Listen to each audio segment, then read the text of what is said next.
To delay marriage in Islam is actually prohibited. Once you know that the two are to get married, you get the nikah done. You delaying it, you are sinful. Remember this. So people say, we are engaged. The next year I met them, we are engaged.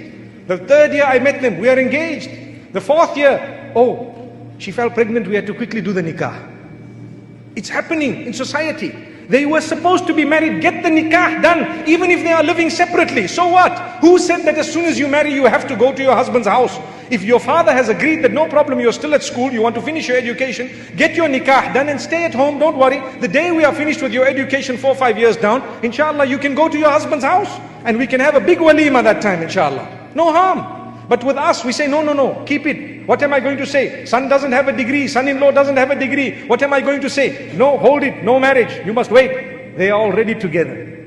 They are already together. And who is accumulating the sin? You are a part of it. A part of it. I'm not saying the entire sin, but you are a part of it. Why? You are a stubborn parent. That's what it is. Stubborn, really stubborn. Take that out. Learn from the sunnah of Muhammad sallallahu alaihi wasallam, where he teaches us when nikah is confirmed, get it done. When the time of salah comes, fulfill it. When a janazah happens to be in front of you, get them buried. You don't delay a janazah to say, you know what, let's just wait for 1 or 2 years, put him in the mortuary. Why? You know, more people will come, you know. What are you talking about? That's what you're doing to your daughter. That's what you're doing to your son-in-law. May Allah forgive us. Get the nikah done. Do you fear Allah or do you fear society? Get that nikah done. Don't delay. The two want to get married. Come on, let it happen. And they don't have to live together. Like I said, tomorrow when he's got a house, he can come ahead. MashaAllah. Qualification, degree, subhanallah. Some of the happiest marriages are to those who have no degree. Trust me. Some of the happiest marriages are to those who have no qualification. The man treats your daughter like she is a queen. He carries her on his back and walks around, mashallah. A guy with a degree. One wonders, I don't want to say won't do that, but one wonders what he does. May Allah subhanahu wa ta'ala forgive us. You're talking to me like this, I have a degree. Mashallah, PhD. You know, he'll tell his wife to call him Dr. So-and-so. I have a PhD. You don't address me like that. Allahu Akbar. May Allah forgive us. Really.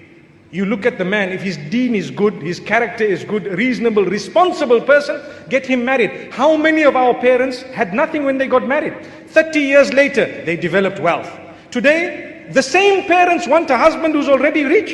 He must be rich from the beginning. Give him a chance. Come on, man. When you got married, you couldn't even wear shoes. You only used to move around in slippers.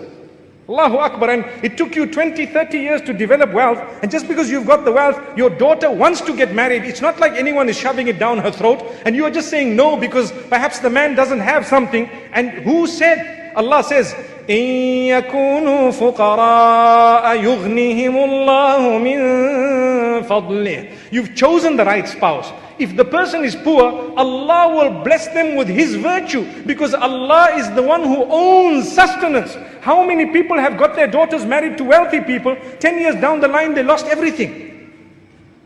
So it's not to do with wealth, it's to do with the right person.